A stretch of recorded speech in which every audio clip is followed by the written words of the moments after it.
Прошу вас. Демонстрация. Я у мамы электрик.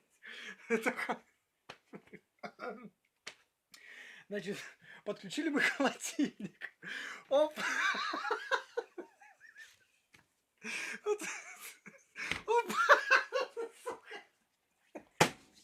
Вот такая система. Ну-ка еще раз.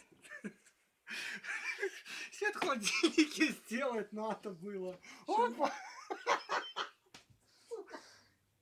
Опа. О, классно, да? Классно работает, все прекрасно, да? Сразу все лампочки. Опа.